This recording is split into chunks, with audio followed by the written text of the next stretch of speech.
Thank you so much, John, for such a kind introduction, and I'm really excited to be here. Seattle is home after my Polish home. I'm from Poland, but yes, I'm in the desert now. So John asked me to talk to you guys about tumor treating fields. It's a new therapy, not that new, but relatively new in brain tumor world and in oncology. So I'll try my best, and because lunch is coming, I will make it quick. So let's talk a little bit about current trends in neuro-oncology. We've had wonderful talks today talking about different aspects of neuro-oncology, what is happening in neuro-oncology, and a lot of exciting things are happening. And a lot of stuff started happening with the new WHO classification in 2016, which is now almost 4 years old. But there are some implications for clinical practice, and we're still trying to decide how to treat our patients, and should all the patients be treated the same way for a given tumor or maybe not? And are we truly ready for personalized neuro-oncology? Are we ready to match the molecular signature of the tumor to the drugs? And that's what our patients are asking to do, and we're not always able to provide this type of treatment. Of course, there's the device-based field with tumor treating fields sort of leading the pack. This is again novel approach to treating brain tumors, in this particular case with electrical field. There are some approaches of targeting EGFR, yet again, unfortunately, some of the studies, big studies that were recently completed, failed, but I think the story continues to be written, what will happen with EGFR overexpressing glioblastomas. Immunotherapy, we've had a beautiful talk today about immunotherapy. It's a completely new category of treatment in neuro-oncology. And what goes with it is not only the excitement about how it's going to work and if it's going to work, but also what it does to the brain and how do we need to adapt in terms of interpreting imaging for the patients who are getting immunotherapy, not necessarily for the brain tumors, but also for other indications. And finally, there's a revolution in metastatic disease, as you have already heard from Dr. Graber in leptomeningeal disease.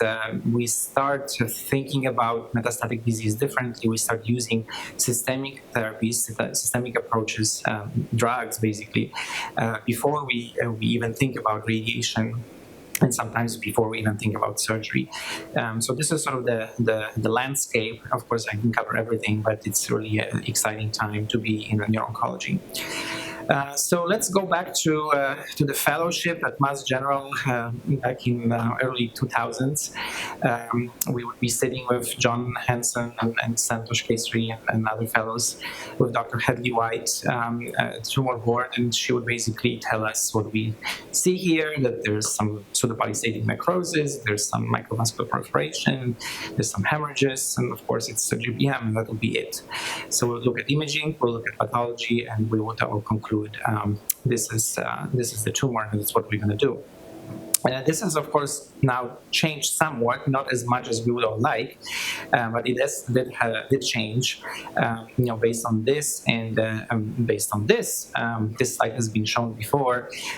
So glioblastoma obviously is very heterogeneous. The simplistic way of looking at it now is to divide it, as was just described in the prior talk, into two main categories: IDH mutants and wild types. And of course, there are some downstream mutations, mostly MGMT methylation, which then further subclassifies these tumors into the good ones and the bad ones, and how they're going to fare over time. So where are we going with this? Of course, we have concluded a long time ago that not all GBMs should be treated the same way. But the problem with neuro-oncology is that the list of options is depressingly very short. So this is what is FDA approved for today. Of course, we've heard about research, we've heard about a lot of exciting things that are happening, but if you really look at what is approved by FDA and what we use most commonly, this is it. It's a very short list. But hopefully, if we do this symposium in the next few years, the list is going to be getting longer and longer. So let's jump into the subject of the talk, tumor treating fields.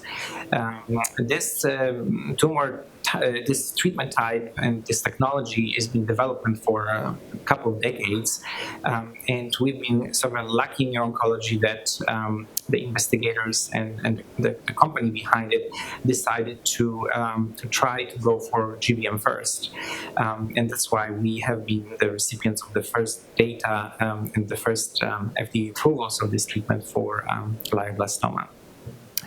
Just briefly to mention what tumor treating fields are. As you all, I'm sure, have heard, this is a type of therapy that utilizes electrical field of medium frequency, usually 150 kilohertz, that is applied to the entire head of the patient with some ways of increasing intensity of the treatment over the tumor. And what it really does, it disrupts the mitotic activity of the cell.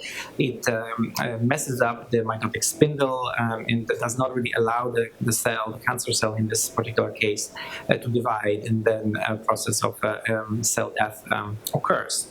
So it's very simplistic without going into major details. This picture shows you very nicely the cell cycle and different phases of the cell cycle, and it shows you where tumor treating fields work. The methods that lead to cell disruption through the mechanism of mitotic activity are not just tumor treating fields. There's some medications they're working mostly here, like taxanes or vinca alkaloids, like vincristine, that also do similar damage. Some of the DNA damaging agents, like temozolomide, for example, would be working here. So tumor treating fields really have this very kind of wide spectrum of activity along different stages of mitosis, and they of course work only on cells that are actually undergoing mitosis, which brings us to the next slide, that this is actually a wearable treatment. It's the treatment that the patient needs to apply continuously in order for this to work. It is not a medication, it does not have a half-life, it only works when the field is on. This is a picture of the second generation device. Many of you who are in this room probably remember the first generation device that was twice the weight. So this is now about 3 pounds. The first generation device was 6 pounds. And all of us who were treating patients early on back in 2015 during the EF14 study were using the first generation device. I'm sure that many of you have seen patients wearing the treatment arrays on their scalp and hooking up them to the field generator. So that's what it looks like in the clinical practice. Of course, what led to this and the approval was the very large study, now several years old in terms of when it's published. It was a study known to us as EF14 that really assessed the effect of tumor treating fields with temozolomide in patients with newly diagnosed glioblastoma. This is the randomization to just kind of help you and remind you how the study was done. University of Washington and Swedish, we were both participants in this trial. Dr. Bankers, I think, was leading the study here with Dr. Henson. And I think, Jerome, we were here already when EF14 was being done. So many sites in Seattle actually contributed to this study. I think Dr. Taylor as well was an investigator. So newly diagnosed patients, you can see that the study was taking patients who had biopsy and partial debulking, and radiation temozolomide was, of course, needed. And then patients were randomized in 2-to-1 fashion to receiving either tumor treating fields with adjuvant temozolomide or just temozolomide.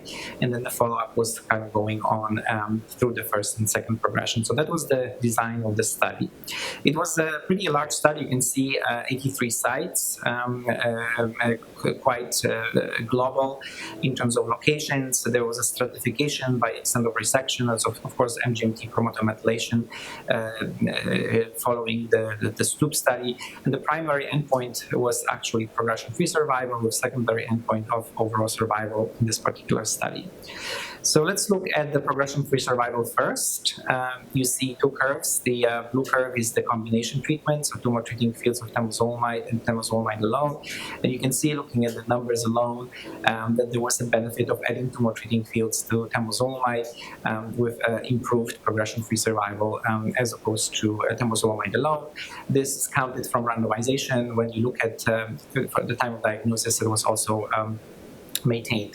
The whole idea behind designing this study, of course, came from earlier studies in animals and in humans, combining temozolomide and tumor treating fields and identifying there's synergy between these two treatments, similarly to synergy between radiation and temozolomide. Overall survival in this study also favoring the combination treatment. You can see here tumor treating fields with temozolomide, robust number of patients, 466, with median survival of 20.9 months versus 16 temozolomide alone. And then this is very interesting as well, the 2-year survival. So 43% of patients were alive 2 years, which is something that we of course gladly see in patients with this disease. When you look at truly long-term survival, this becomes even more encouraging, as you can see here, going all the way to 5 years. At 3 years, 25% of patients were alive. So this is something that we haven't really seen in glioblastoma for a while. And then even at 5 years, about 13% of patients alive, as opposed to 5% on temozolomide alone. There were some interesting additional secondary endpoints looking at quality of life, and this is an interesting endpoint, deterioration-free survival. You can see everything to the right of the curve is sort of improved for the combination, and this is for temozolomide alone. And you can see that a lot of domains of patients' quality of life, like health status, physical functioning, cognitive function, has not been affected negatively by combination of temozolomide and tumor treating fields. So this treatment, again, and not only provided longer survival, but provided longer deterioration-free survival. In terms of some interesting subgroup analysis, we, of course, talked about the stratification. So there's some things that are not surprising. Of course, methylated patients did better. But look at unmethylated patients. This is a group of patients that fares really poorly. We don't really have anything good to offer to this group of patients. And nevertheless, in this study, unmethylated patients in combination did pretty well, with almost 17 months survival. Another interesting observation from this study is biopsy-only patients. We just heard that gross total resection and extent of resection is critical in determining survival in glioblastoma. Here we see patients with biopsy-only who were treated with this modality. Of course, they did worse than patients with gross total resection, but still, combination treatment did better with the temozolomide alone by almost 5 months. And then finally, performance status. So we know that higher performance status is associated with better survival. It has been emphasized here today as well. But also look here. So these are the patients with Prognosis performance status of less than 80. And even in this group of patients, a combination of tumor treating fields and temozolomide appear to be beneficial in terms of survival, as opposed to patients who got temozolomide alone. One important fact about this modality, which I mentioned at the beginning, is the fact that the patient has to use this continuously, and there is a compliance factor that is measured. This graph shows you survival basically being an independent predictor of survival based on the usage of the device. So more than 70% of the time and less than 70% of the time. And you can see the patients that were more compliant and were using the device as prescribed had a better survival as opposed to patients who did not use it as prescribed. So based on the data from EF14, NCCN, which is, as you know, a network of NCI-designated cancer centers in the country that meets once a year and designs those guidelines and reviews them continuously, has decided to put tumor treating fields as a treatment option in the adjuvant setting as a category 1, which means that this is the highest degree of evidence based on randomized clinical trials. So based on this designation, patients mostly can really receive this treatment, and insurance companies are much more willing to reimburse it as opposed to before. There is an indication for this treatment also in recurrent disease. You can see this in the NCC guidelines as well. The evidence for this is a little bit less robust, and that's why it's category 2B, but nevertheless, it actually has the approval, and it was the initial approval for recurrent disease based on the EF11 study.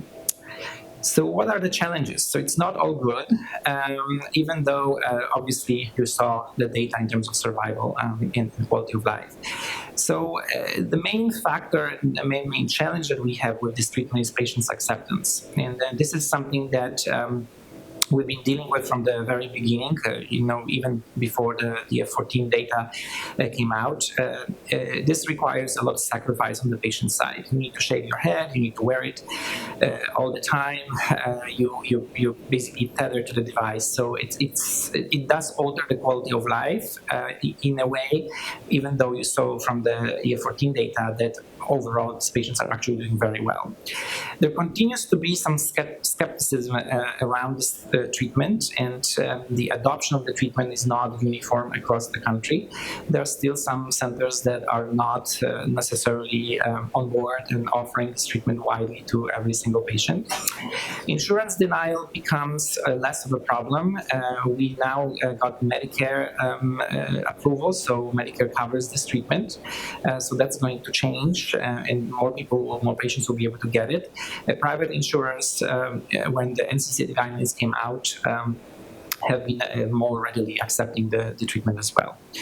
There are some environmental and lifestyle changes, as I mentioned.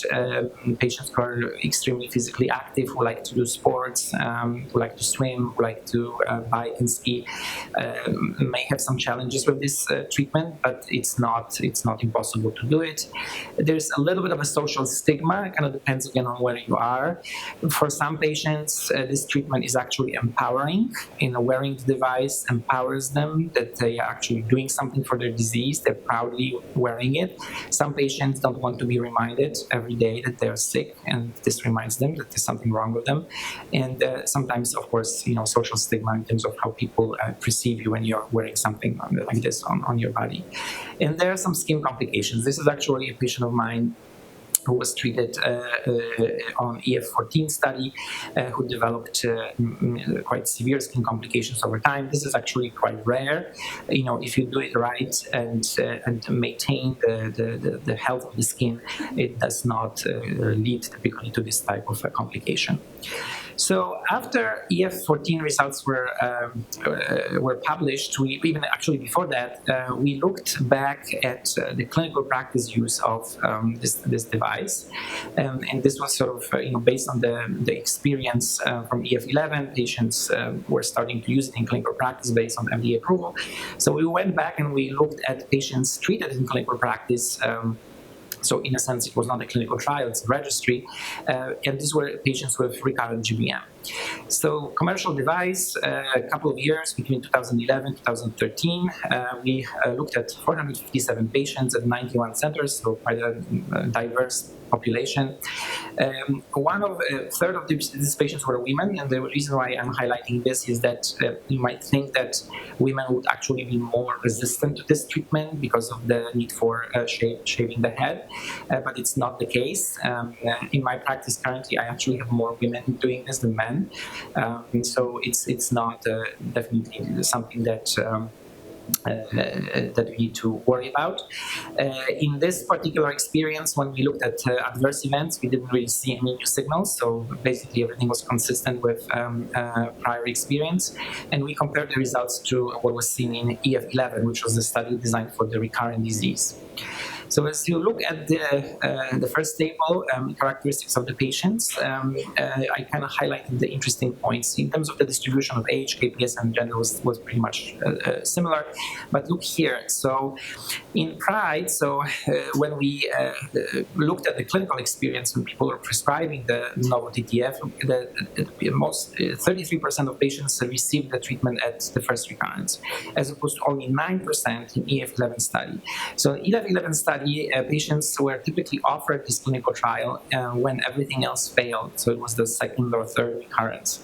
In clinical practice, there's a tendency, based on our experience, to use this sooner. So you can see that 33% of patients getting that first recurrence. Another interesting observation is that prior treatment. So in EF11 data, very few patients, or maybe not that few, but up to 20% of patients received bevacizumab before, and in clinical practice, up to 55%.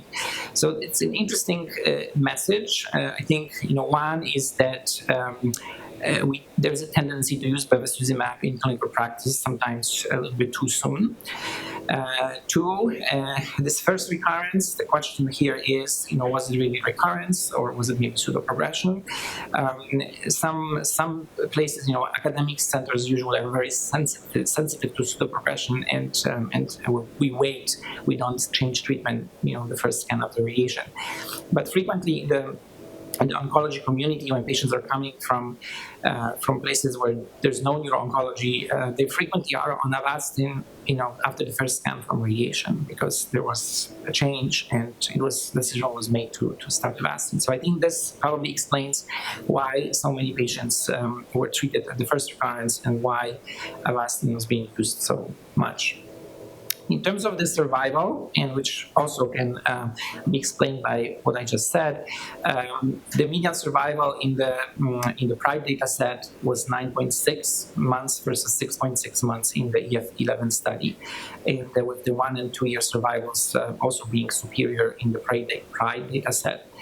One of the reasons why this is probably true is that I think in the clinical practice, even though novel TTF tumor treating fields are approved as the single modality, so not combinatorial modality with other treatments, what we do in clinical practice at recurrence, we typically try to throw a kitchen sink at the patient. So we will use novel TTF with chemotherapy usually. So it probably was lomustine or carboplatin or something else. So many of these patients were not purely treated with just novel TTF. They were treated probably with combination. So that's why we see, I think it's one of the reasons why we see improved survival in the clinical practice versus the EF11 data. And then another observation in terms of median survival based on the number of recurrences, you can see that median survival, not surprisingly again, improved when patients were treated at the first recurrence, so sooner introduction of the treatment rather than waiting for the second, third progression. Compliance, as we described before, also very important, not only in the newly diagnosed setting, but also in recurrent disease. And then performance status, again, not surprisingly, the better the patient is doing, the longer the survival. What didn't really seem to matter in this particular experience was the extent of resection. Was there the bulking or not? It was actually pretty evenly distributed. And in terms of usage, so we talked about compliance, the usage in PRIDE data set, more than 18 hours per day, translated to improved survival, similarly to EF11, even though the data was much more robust here. So based on this, as you doing clinical practice, many of you are using this therapy. I'm just going to show you an interesting slide. So this is a slide showing the prescriptions and clinical use of TTF in clinical practice since 2015. So Seattle was the early adopter.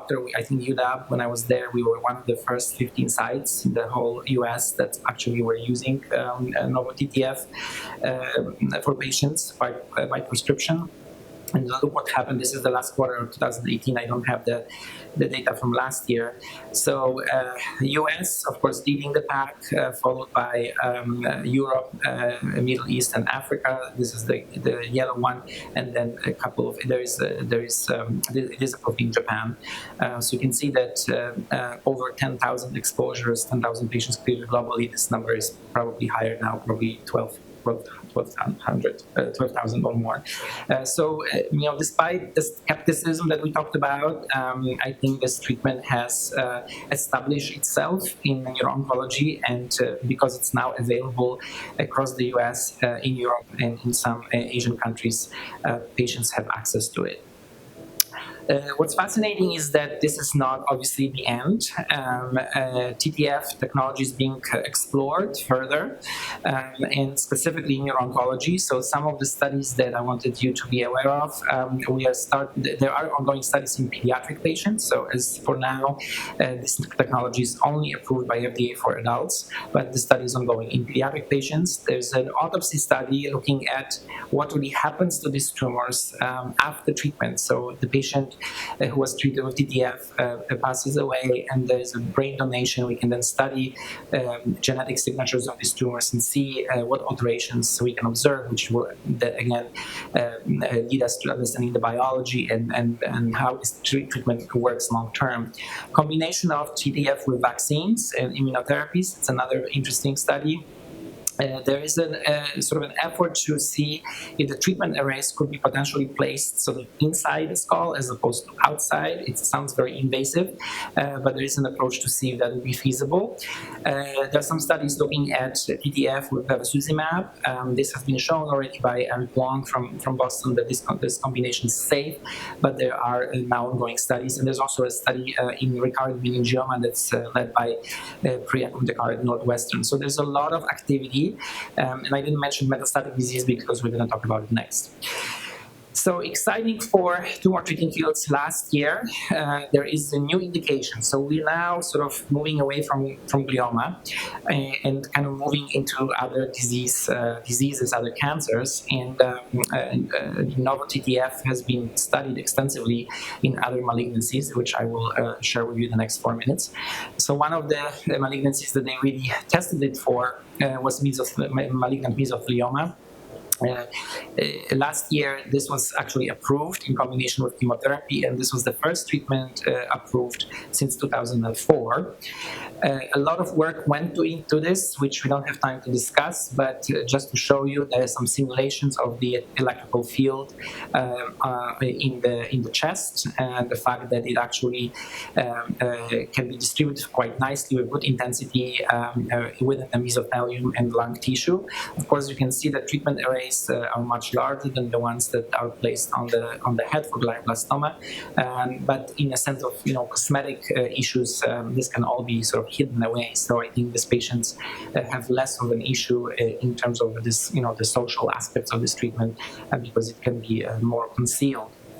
The study that led to the approval of the technology for mesothelioma was a study called Stellar.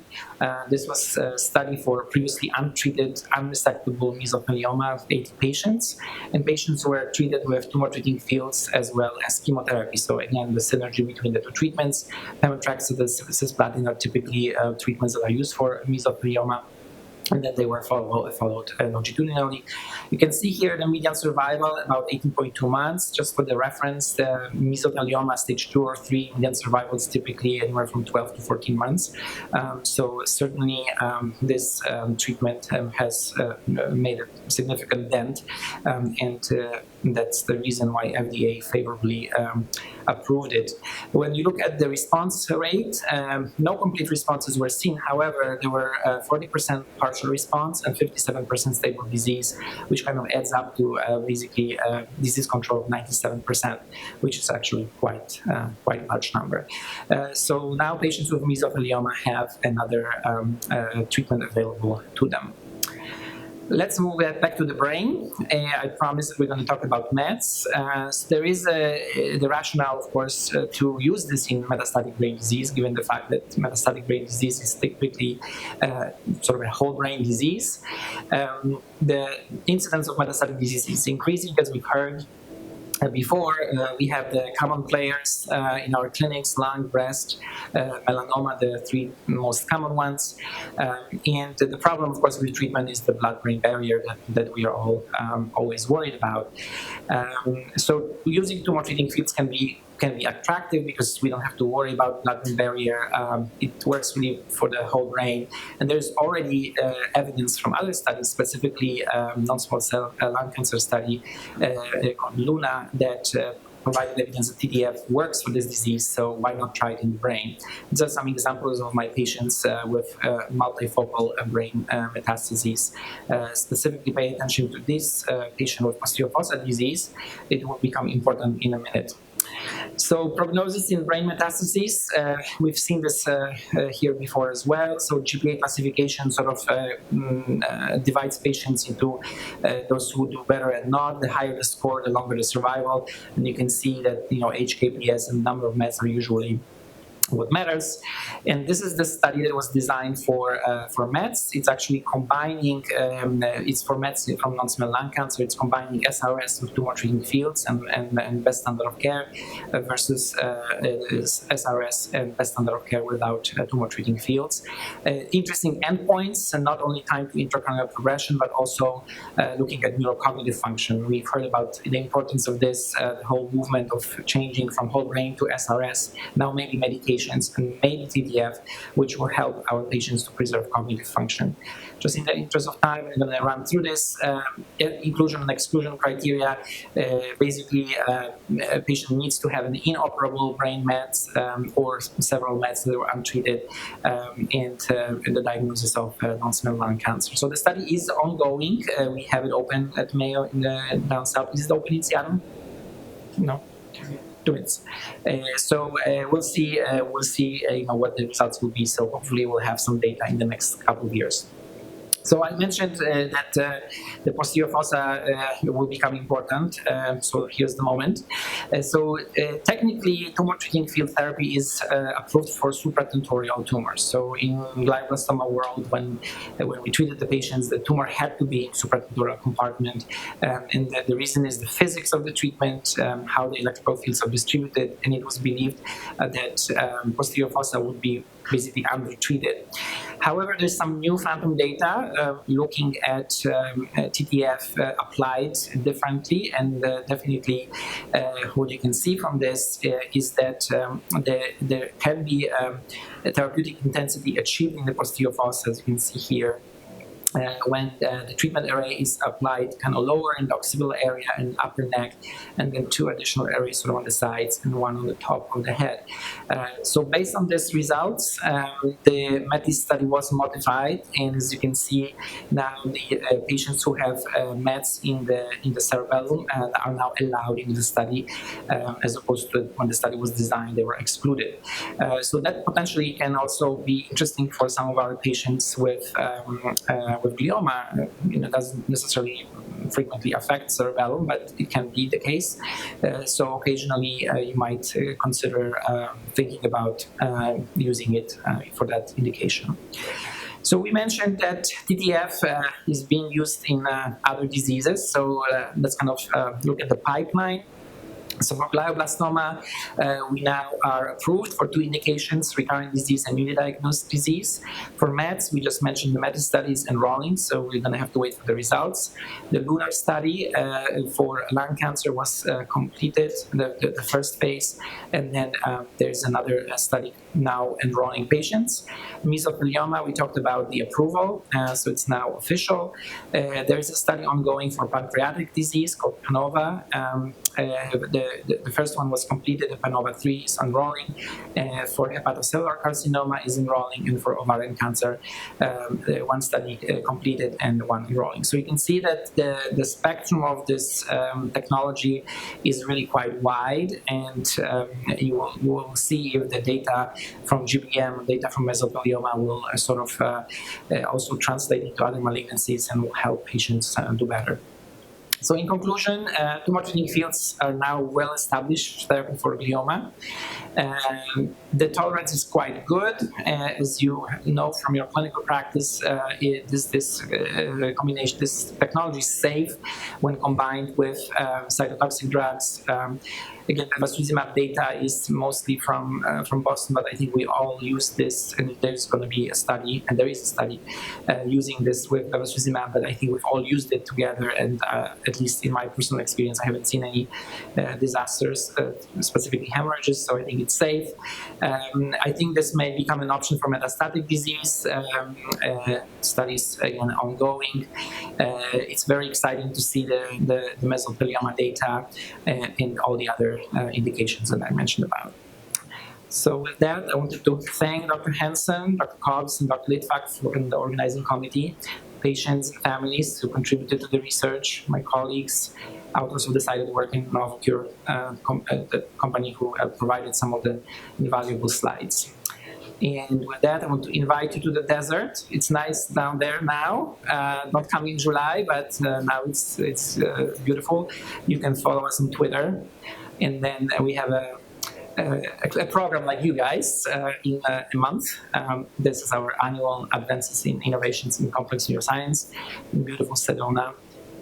Registration is open, so if somebody wants to be in the sun for a few days, please come down. Thank you. Thank you.